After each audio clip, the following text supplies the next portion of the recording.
Okay, so we are very excited to be joining Eric Bibb in conversation about this amazing new album that he just released. So those of you who don't know just a small amount about Eric, his bio is lengthy.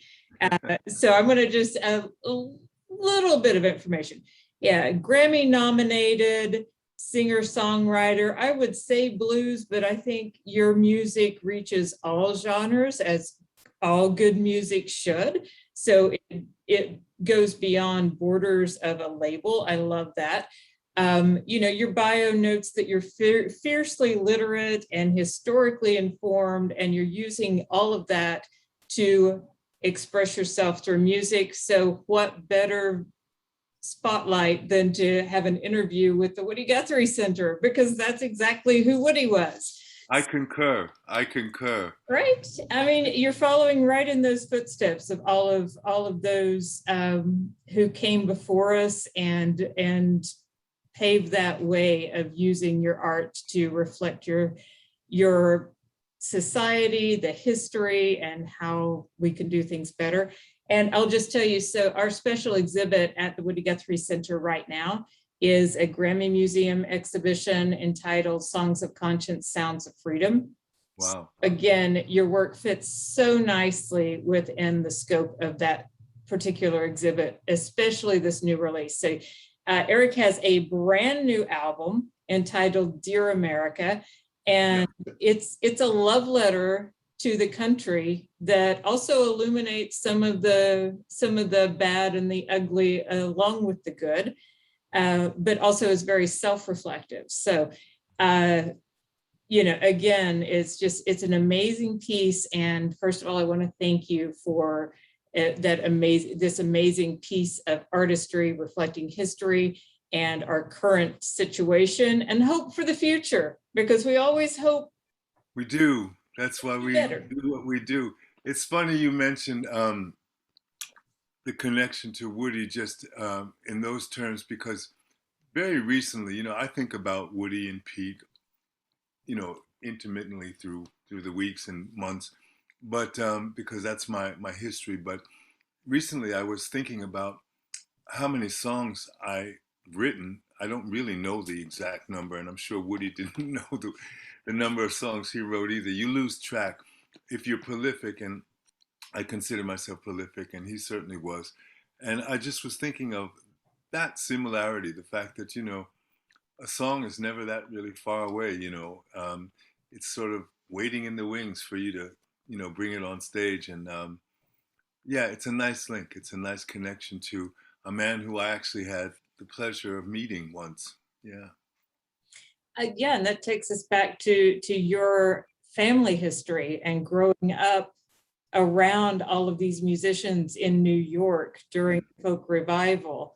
I know our friend Josh White Jr., I was talking with him at one point and asking, when you're 4 years old, 8 years old, and you're in your living room surrounded by all of these musical icons, do you realize what you're in the midst of? And he said, oh, they were just my pop's friends. That's right. Similar, or are those just your? Yeah, I mean, I was, I remember, I remember Pete coming over to the house when we lived in Corona, Queens, and taking my teddy bear. That's how young I was, and playing his banjo with my teddy bear was playing Pete's banjo. And I remember that, and that was really quite young. That must have been just about that time, 4 years old. But later, because I was so interested in my dad's work and the people he was, you know, cohorting with, I was aware that these were at least people well known in certain circles. But it took, the passage of time to realize who these people really were, ultimately, and what kind of footprint they left, And I feel just so privileged to have grown up in a Renaissance household full of Renaissance people, who were committed to, making the world a better place through their art. And these were singers, songwriters, actors, teachers, writers, Millard Lampell was a family friend from the Almanac Singers. I mean, it just goes on and on. Now, when you grow up around that and Mm. you become an adult, and you're creating your own art, you're creating your own music. Do you draw on those influences? Do you feel a responsibility to those who came before you, or is that just something that you feel blessed to have had an experience being exposed to? Good question. Both, I think. I think without consciously thinking of it so much, uh, all of those roots um, are sort of in the song somehow. They cannot be because I grew up listening to um, such seminal folk music that it was really kind of, what can I say? I was breastfed on that, you know. Pete's music, Woody's music, Leadbelly's music, Odetta's music, my father's music, um, and on and on and on. Um, that came to me at such an early age, you could say my formative years, that without even thinking too much about it, I realized that it's a huge foundation to um, begin my own journey as an artist from. And the more I think about it, the more I just think, God, if you choose your parents, I really did choose well because I was crazy about music from very early on, crazy about the guitar, and I just landed plumb in the middle of all of this, activity around guitars and songwriting and making the world a better place. You know, my godfather Paul Robeson was there, over my shoulder, like Woody's over your shoulder. Um, and all of those people sort of have left their mark. Yeah, for sure. Yeah. Okay, so, and I know you, Eric, I know you had some advice from a young Bob Dylan who visited your home at one point uh, Mm. about keeping things simple. What was the advice? The advice from Dylan was um, forget all that fancy stuff. Keep it simple. And we were in the middle of my living room in Hollis, Queens. I was 11 years old. He was twice my age. He had recently blown into town and was the talk of the town. People were calling him Bob Dylan. They didn't know how to pronounce his name, but everybody was talking about him. And my dad had a kind of showbiz party, for his colleagues one December night, I think it was.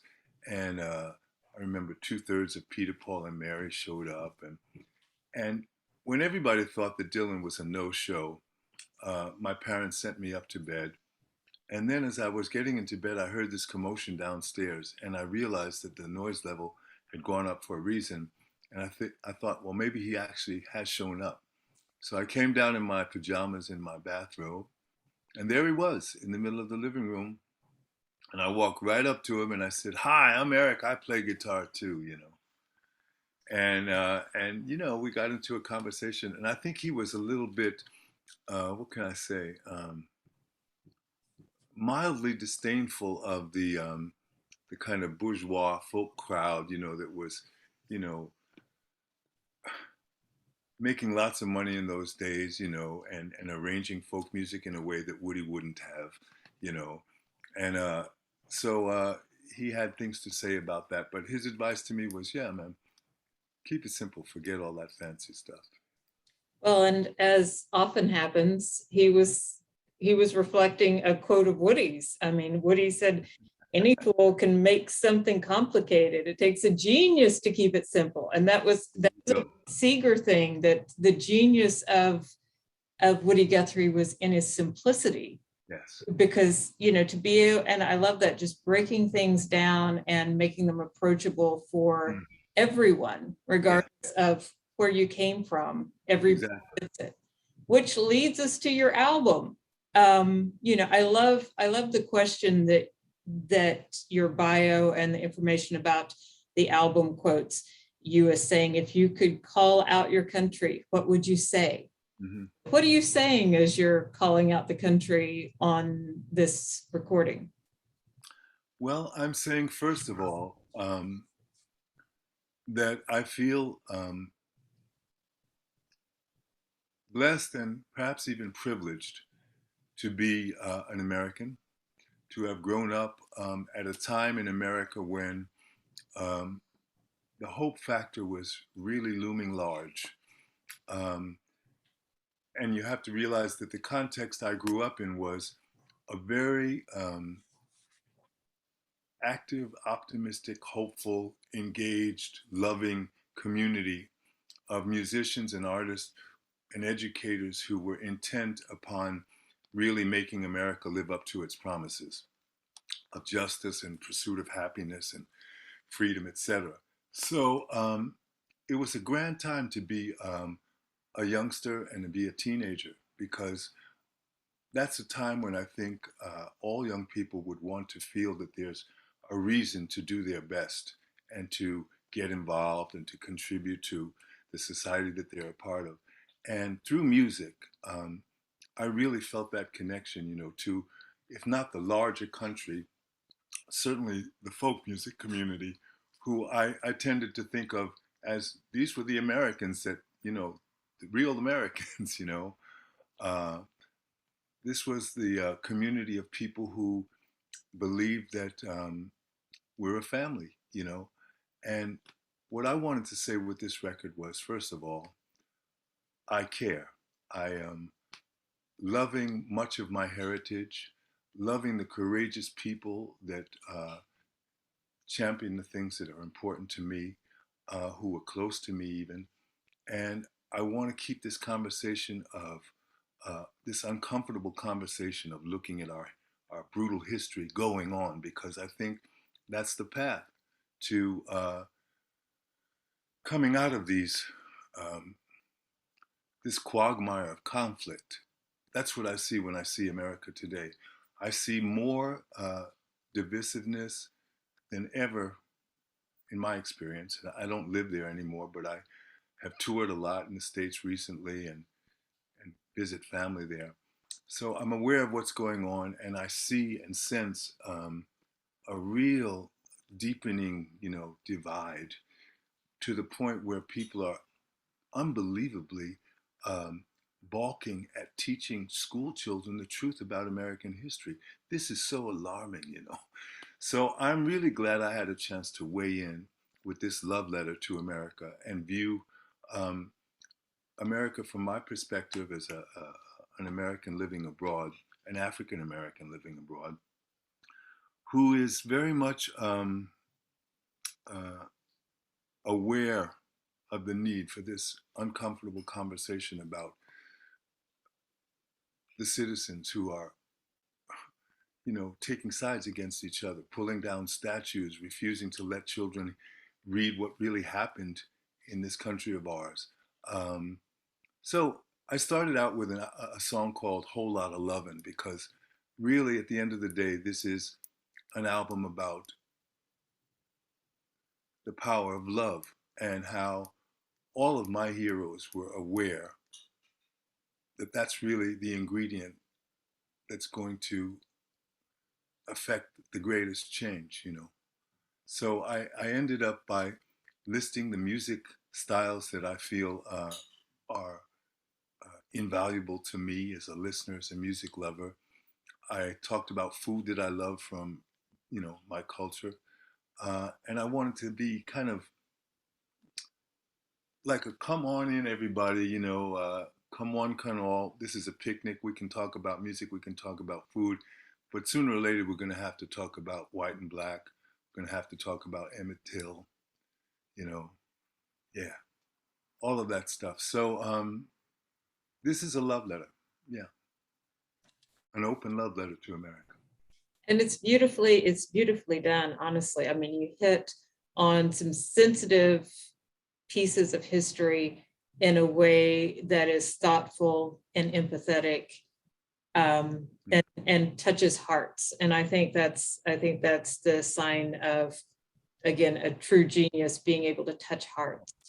And you mentioned Emmett Till, one of your songs, Ghost of Emmett. And in the introduction, I know in the video introduction, you're talking about when you were first aware of the atrocities of his murder. Would you like to fill everybody in on that? Sure. You know, this song was written, by the way, before the George Floyd murder.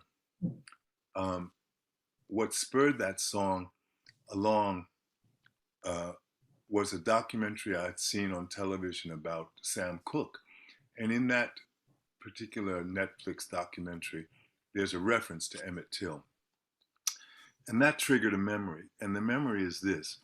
I was 10 years old, leafing through a book chronicling the civil rights movement up to that point, a book that my parents had. And I came across this photograph of Emmett Till and his bludgeoned face, completely deformed face. The picture that was published in black newspapers all around the country at the time of his murder, and the look that convinced his mother that he had to have an open casket because she wanted the world to see what had happened to her boy. But in any case, I'm 10 years old and I'm leafing through this book and I come across this story and this photograph, and it scared the bejesus out of me. You know, I grew up in a, upper middle class neighborhood, integrated neighborhood. I was somewhat sheltered in that sense from the harsher realities of being an African American, living in a community of my parents' friends who were, what can I say, culturally very experienced, worldly, educated, and coming across this brutal reality in print, graphic, about a boy who was not too far from my own age, going to visit some relatives in the South. I visited my grandparents in Louisville, Kentucky as a child. So everything just kind of like made me stop and realize that basically I was vulnerable, and vulnerable for no other reason than the color of my skin. And that was a really heavy kind of epiphany. And so when I realized that, I kind of tucked that whole thing away. It was really traumatic for me. So I didn't think about that experience of looking at that book until I wrote that song. And it came back to me. I remember where I was when I was looking at the picture, etc. So it's somehow autobiographical, and it's also telling Emmett's story, and it's telling the world that we haven't really come that far away from the mentality that produced those killings. Yeah, which is, I mean, that's heartbreaking that we haven't learned and changed enough. Your line, the ghost of Emmett Till can't move on because hate's still going strong all over this country. And that's such a concise and perfect way of putting it. I mean, the divisiveness and the hatred for people because of labels that we apply to them is just, it's scary. Because once you apply labels to people and start treating them as the other, then atrocities happen. I mean, exactly. You're teeing it up, right? Yes, it's true. It's funny, Deana, I was recalling just now a conversation, for some reason it popped into my head, a conversation I had with Utah Phillips some years back. I think it was at a festival, maybe Philadelphia Folk Festival.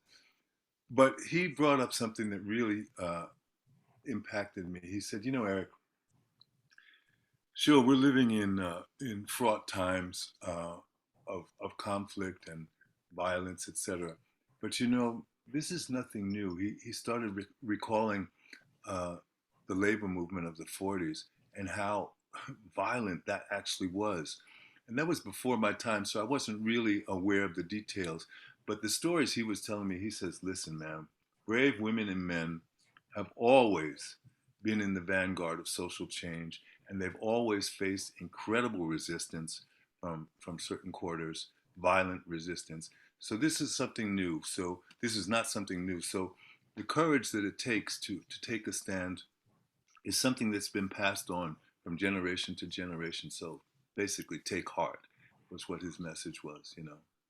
I love that. And yeah, Utah Phillips, amazing. And thank you for, I hope it was at Philly Folk Festival, because my friends who put on Philly Folk Festival will love that little plug for their amazing event. Okay. Yes, it's a great festival. It's great. Yeah, it's wonderful. So it is interesting also, and again, just going back to this exhibit that we've got about the power that music has to create movements out of moments. Mm-hmm. You know, what is it about music, in your opinion, that helps catalyze change? I mean, from, again, Woody and Pete and Utah and the labor movement to civil rights movement to now Black Lives Matter. I mean, what is it about music? Well, it's funny you mentioned all of those, and they're connected in many ways, and certainly musically. I was thinking of all of the great songs that kind of came out of the whole slave song tradition, folk gospel songs that got turned into, you know, movement anthems during the 60s, you know. And I was thinking about the songs that Woody wrote, changing words for known songs and converting them to his own purposes and utilizing that language of music. And I think the point is that music is something so intrinsic to who we are as human beings. It's a language that on some level everybody understands. And I think the whole universe is a musical symphony. And I think music is something that is, whether we call ourselves musical, whether we think we can sing in tune or not, none of that really is the issue. The issue is that we are all responsive to vibrations, you know, musical vibrations. And a thought that is potent, that resonates with your own experience, put to a melody that you can sing, hum, whether it's in tune or not, that's powerful communication, you know. And it doesn't take long for somebody to start a song and all of a sudden a whole crowd will start singing along. That's better than any speech, you know. That's like that's glue. That's glue, you know, and that immediately brings people together before they even know that they're on the same page. They're on the same page because they're vibrating to the same song. I recall concerts, you know, that I used to go to as a kid, Weaver's concerts, you know, and just amazing how people would just, at Pete's invitation, just burst into song, you know, whole concert halls, you know. What a power, you know. Pete was the choir leader. It was, yeah, I loved anytime Pete was on a stage because it meant everybody was singing, and that excuse people have, oh, I can't sing. Sure you can. Yeah, right. Everybody can. Yeah. Everybody yeah. can. No, yeah. And so I want to go to your video of Dear America, the song, it's the title song. And I'm just amazed. I mean, I love the way that you open with Dr. King's quote, and then it transitions to images of the insurrection from January 6th, as well as marches for Black Lives Matter. I will point out one thing I did notice during all of the chaos, January 6th, and that violence, the one thing you didn't hear was music. Isn't it interesting? Wow, very, very, very interesting. Yeah. I didn't think about that, but you're right.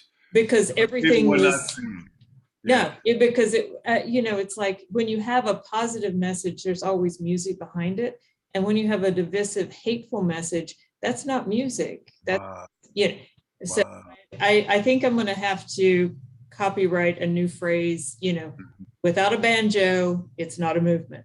There you go. There was no banjo there. But No.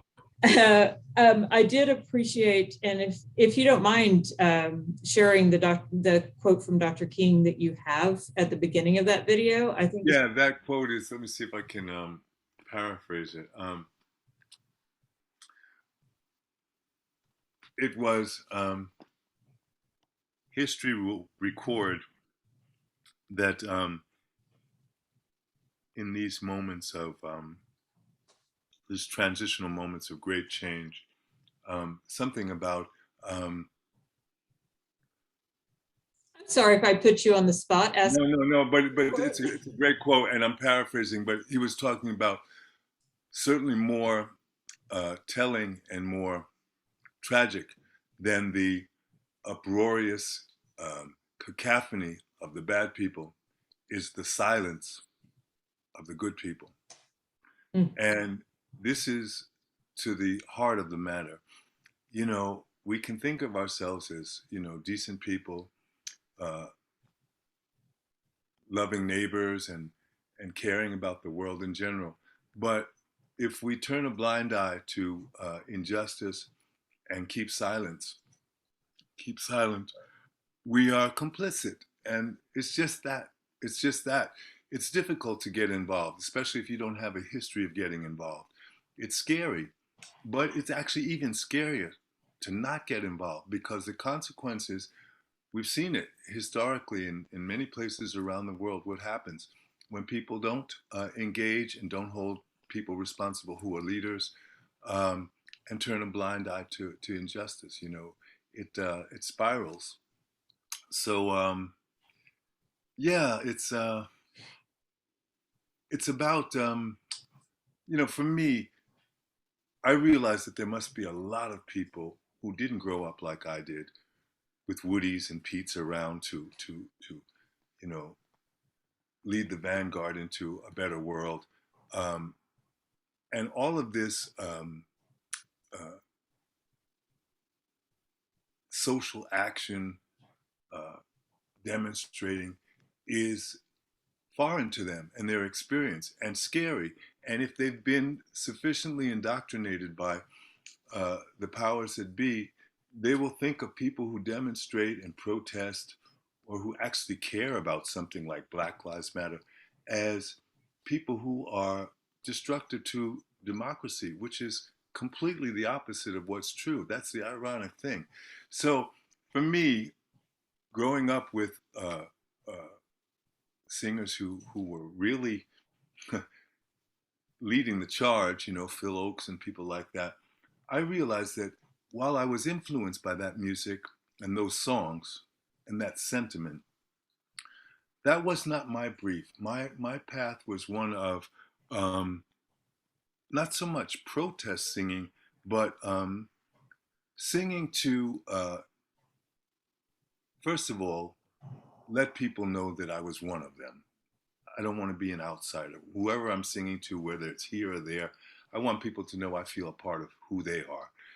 And I wanted to bring people into, like I said, uncomfortable conversations with this album, in a way that didn't make them turn it off after the first two bars. You know, how do you do that? Well, I have a fantastic producer in a man named Glenn Scott, who is a musical genius, and he's helped me to basically present songs in a way that is also just viscerally, you know, enjoyable, groovy, good music, harmonious music.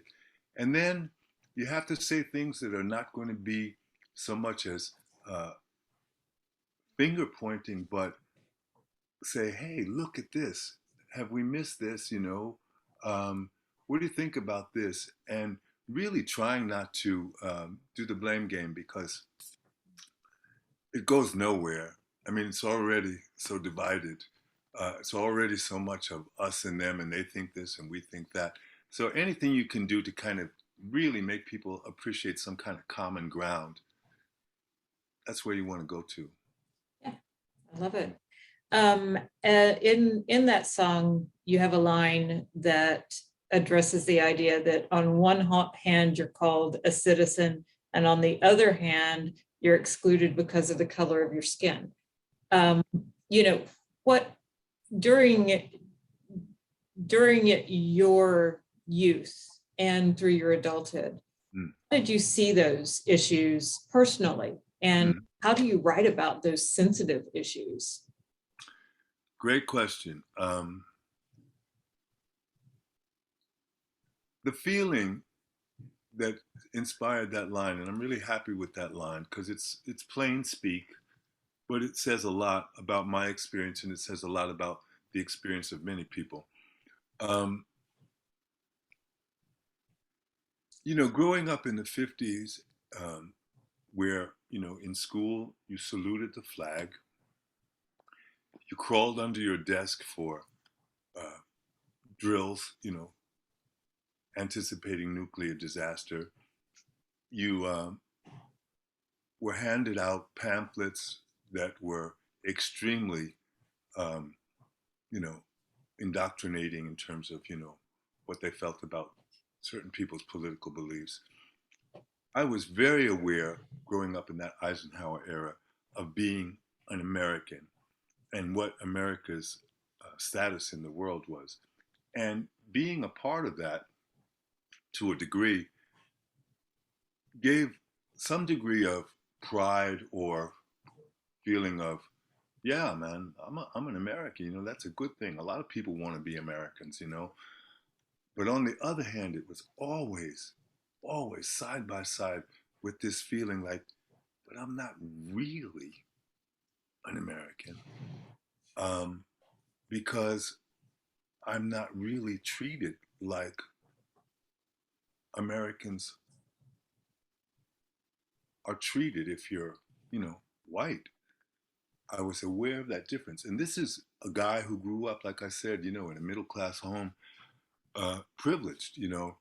So it wasn't a ghetto experience at all. But even, you know, with a big lawn around me and a white house with 14 rooms, you know, I was aware that I could, you know, run into trouble just by walking down the street and have an altercation with somebody, a bus driver, a policeman, or whatever, who just didn't like my look, you know. And that's happened to me. I remember being bodily thrown out of the subway at Grand Central Station when I was a teenager waiting for my girlfriend, just because I was standing on the platform with an afro, you know, and somebody didn't like my look, a cop, and the next thing I know, I'm being, you know, manhandled up the stairs and out of Grand Central Station, and with no mobile phones to call my friend and tell her I wasn't going to be there. It was a pretty traumatic experience. So the business of being an American and wanting to experience the true blessing of being born in a democracy where you have a voice and where you're treated equally. That's something that's, you know, that's been my experience, trying to get those two things together. Being a citizen, but also being an African American citizen, and knowing that the attitudes towards African Americans are so deeply ingrained in our collective, you know, consciousness that it's going to take a lot of education, really, and love, because, like I say, to face all of this, to really face it together as a nation, is going to require a kind of understanding about who we really are, you know, as human beings. I think you have to start with young people. You really do. Yeah.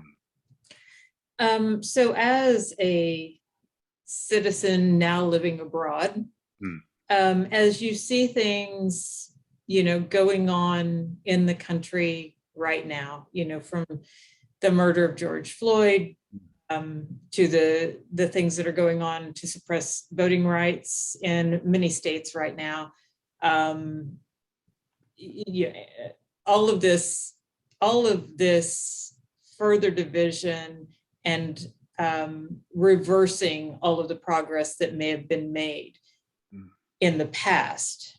How do you address that from your current location? How do you come to terms, or Mhm. what's your visual on that when you see these things happening?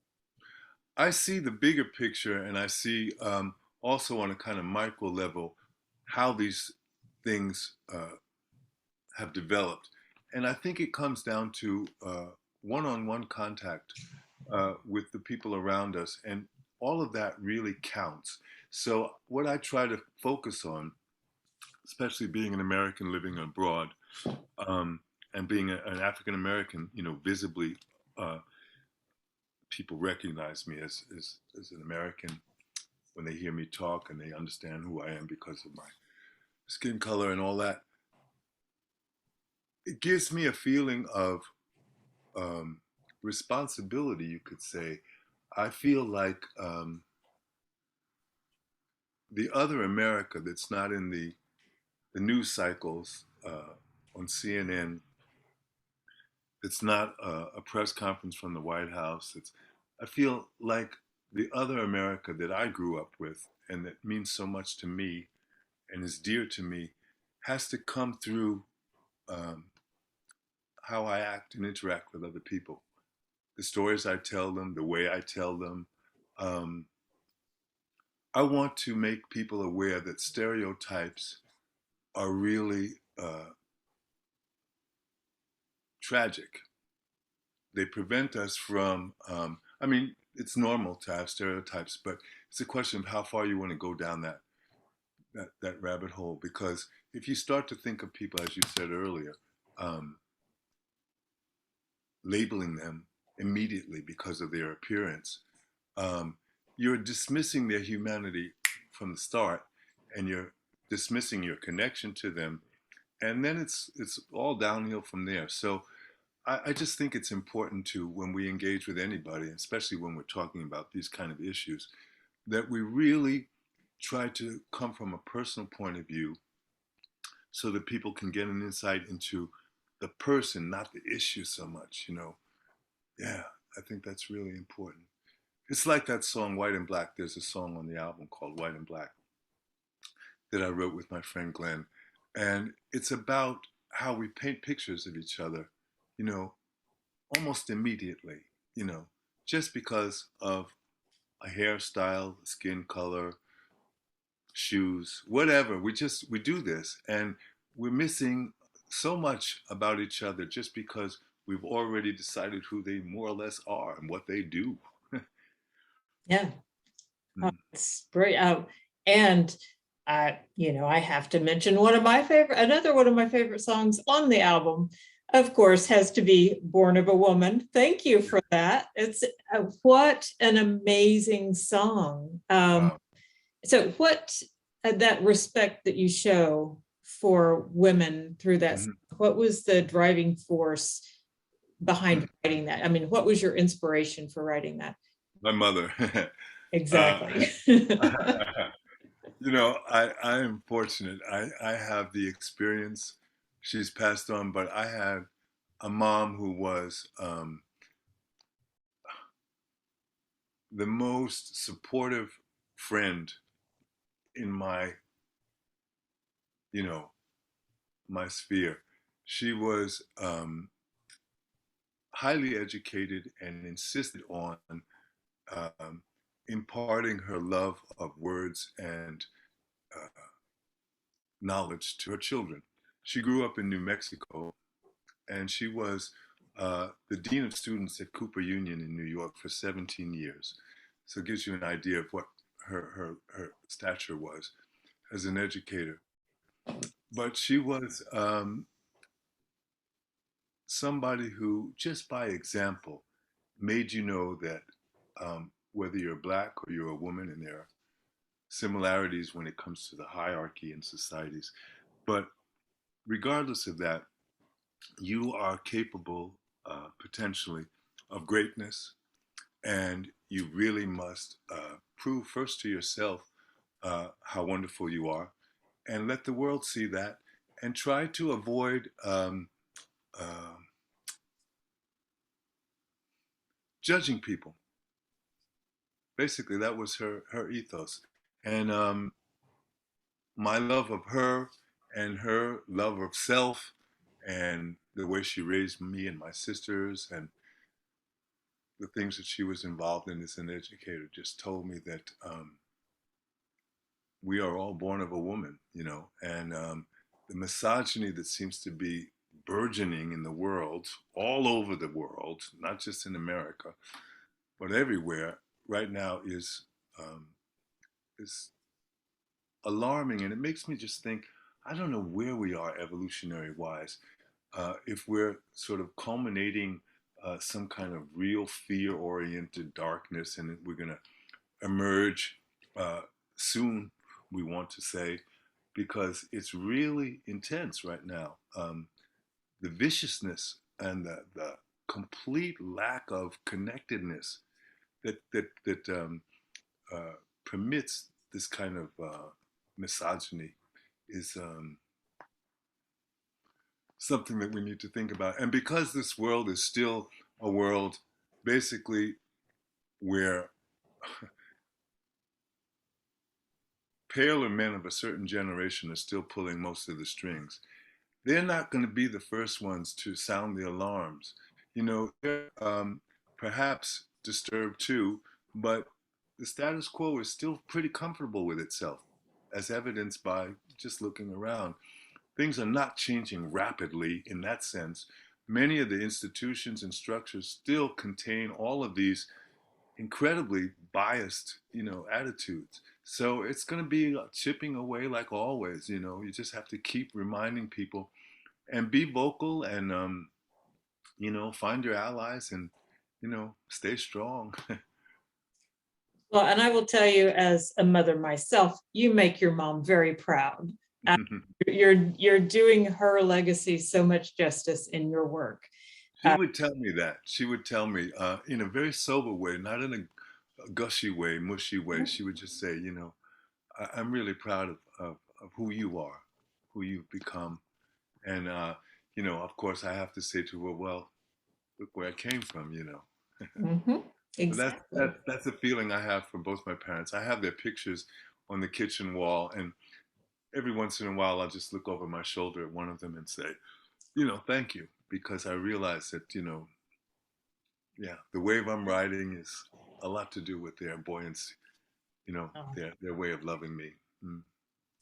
that's beautiful.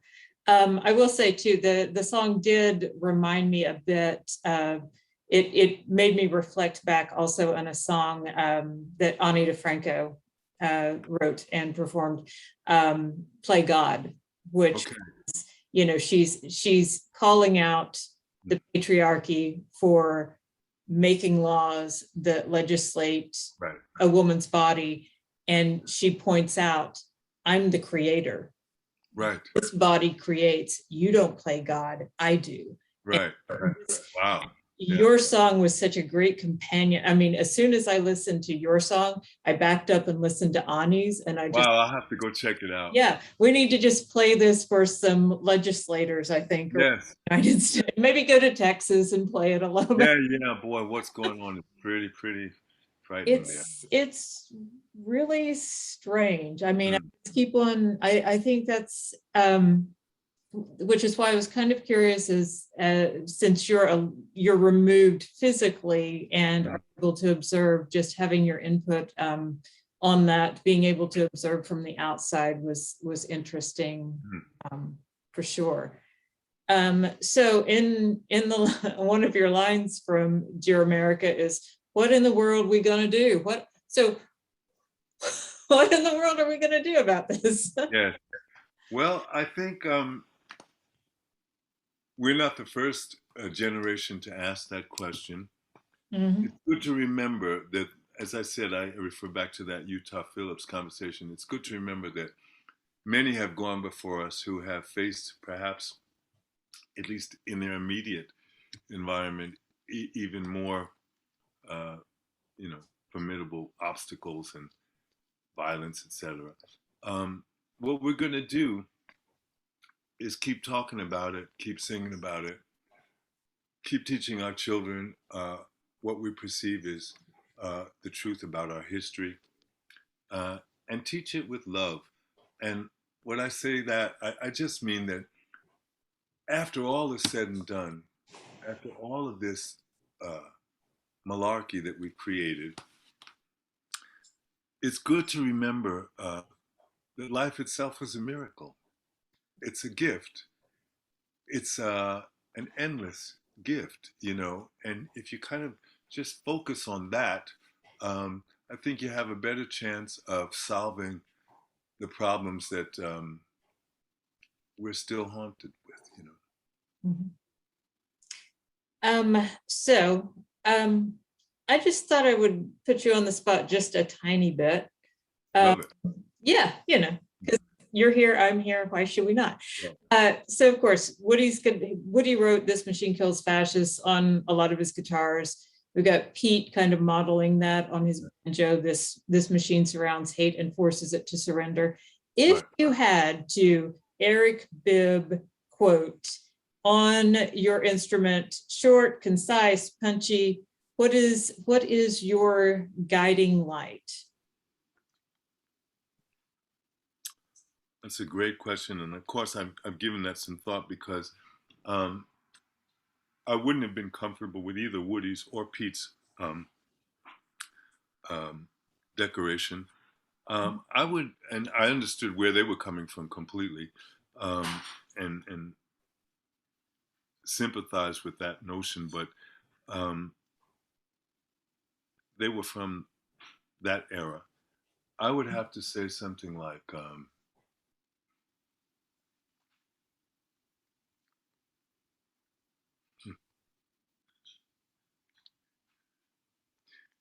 you know, it might be, it just popped into my head. There's a million quotes that I love, you know, from lots of places. But, you know, an eye for an eye makes the whole world blind. You know, I think the whole notion of revenge and that you could correct a societal ill by taking revenge in a manner that was reflecting the manner in which you were oppressed. I think it's a tragically misunderstood notion that that an eye for an eye, or that there's any kind of positive outcome of that kind of attitude. Um, More and more, I find myself really going back and reading lots of new good books about Martin Luther King and his philosophy, um, and really am just joyful when I understand how deep his understanding of the nature of social change and how it's connected to essentially the keynote of love. You know, um, that's it. Yeah. I mean, love conquers all. It is, It does. It does. it is the cure for everything. Because if Yeah. you're loving, That you might be don't have that time might for be me. the quote. That might Oh. be that might be the quote. You know. Yeah, well, I was hearing that theme throughout everything you were saying, and it's Mm, such a, I mean, love is unifying, and it mm. is much, love and hope are much stronger than hatred ever can be. Yes, I think Martin Luther King had a wonderful quote. Again, I'm going to paraphrase something about how he was going to go with love because hate was just too hard to bear. You Mhm. know. You know. Yeah, that's Yeah. heavy. I mean, hatred is heavy, and we shouldn't ever have to carry that around with us. No, it injures us. It harms us. You know, I'll just make a recommendation. I read a great book. I'm actually in the middle of it, called My Grandmother's Hands. Check it out. Um, and it's about, you know, racial trauma in all of our bodies, you know, whatever color we are. And it's really kind of a handbook on how to, you know, kind of get past that trauma and be free of it. So that's the page I'm on. You know, let's shed our trauma. You know. Beautiful. Okay, so we're going to wrap up this conversation. I hate to do that. I'm having some Yeah. time. This has been so much fun and so insightful. I feel good about myself for the day. It's going to be fantastic. Well, we'll see. Well, we'll see. I may not do anything else. Don't tell anybody, but I may not do anything else work related the rest of the day. Just Wow. going to go off and just kind of absorb and just, yeah, soak all of this good vibe in. But so since we're going to wrap things up, I'm going to let you address any topic that you feel like. I mean, it doesn't matter, you know, if you miss some kind of certain food or whatever while you're away from the States, or if you just want to leave us with some parting words of wisdom and love. Well, you know, it's funny. I was so happy that you all were interested in having this chat with me because the connection to Woody is a strong one, and I don't get a chance to talk about it too much. There are people here in Sweden, of course, who are very much aware of Woody Guthrie, and there are many who are not. Izzy Young from the Folklore Center in New York moved to Sweden a long time ago. I knew Izzy in New York. I knew Izzy in Sweden, and he kept that torch, you know, burning as well. But I don't get a chance to talk about my earlier years that much, except in a situation like this. And I just want to thank you for reuniting me with basically the era that set me on this path that I'm on, you know, and it was so nutritious. You know, I met Woody in a club in the village. My dad said, we were at some benefit. I think Mary Davis might have been playing there. I'm not sure. Might have been the Village Vanguard. Anyway, my dad said, "Oh, that's Woody sitting over there smoking a cigarette." And, you know, and do you want to go say hello? And I said, "Of course." And so I went over and, you know, Woody was sort of half in, half out.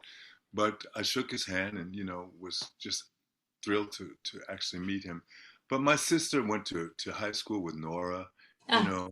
Yeah, it's a crazy thing, you know. It's like when you're connected, you know, when you know you're connected, you're just so happy about that because. And I saw Nora at the Lead Belly tribute at Albert Hall not so many years ago, and we made contact, and I said keep in touch. So I'm so happy for this.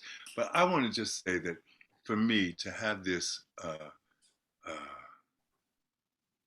opportunity to talk about my connection to a whole lineage of music making socially aware people from my godfather on out, you know, to really feel like I've stepped into those footprints and have kept walking that journey with them alongside me somehow is a blessing that keeps a smile on my face no matter what's going on in the news.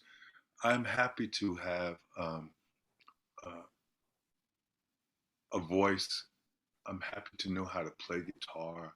I'm happy to know how to write a song that people will sing themselves and listen to. Um, I just would like to keep going on, you know. Yeah, and I'm happy for this opportunity to let people know that, you know, I'm in the right place, you know. I love it. That's beautiful. And I'll make sure to let Nora know you send her best. I will tell you, Nora was, I guess, a week ago, she was in Washington, D.C.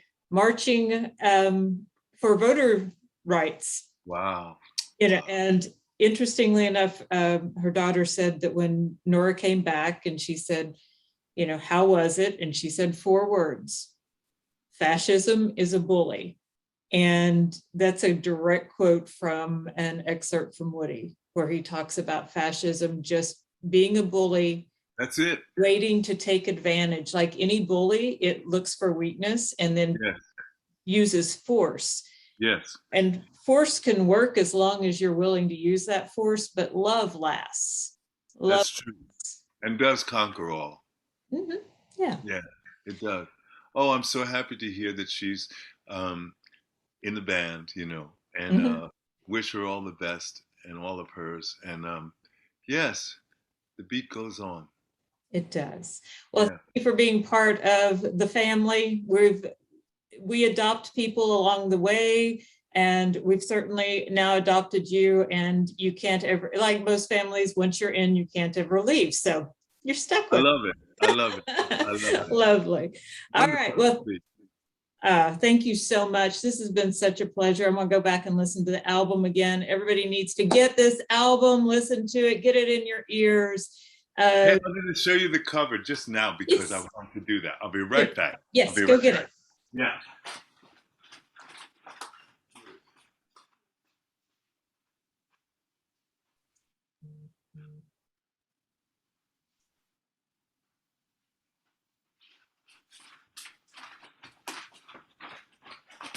So this is what the vinyl looks like, folks. Let me see if I can get it without a reflection. Yeah, it kind of looks yeah, you can see it. My wife Great took this photo. photo. Your wife took this photo? Yeah, Wow. in the field that you can see from our kitchen window. Yeah, we live on a farm. You know, that could be Oklahoma. You know. It could be. It's a lovely, lovely shot. Congratulations to her for such a great Okay. image. It's beautiful. The music's beautiful. The album cover's beautiful. Buy the record. Don't just stream it. Buy the record. That's a nice thing to say. Yeah. And next time you're in the States, or if we happen to be in Sweden, Please look us up. Yes. Yeah, Do. absolutely. And I'd love to come to the center someday. You know. For sure. Yeah. For sure. You should be here and hang out a little bit in Tulsa. It's a city with some rich history that I know. yeah. I wrote a song. I wrote a song not so long ago, which will probably be on the next album, called "In Tulsa Town." Yeah. Oh.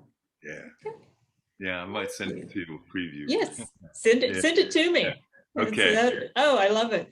Well, Yeah. thank you so much. I look forward to listening to more music and seeing you in Tulsa sometime soon.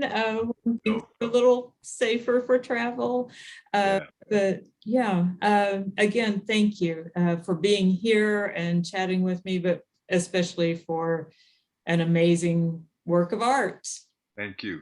Thank you, Deana. Go well. Stay well. Absolutely.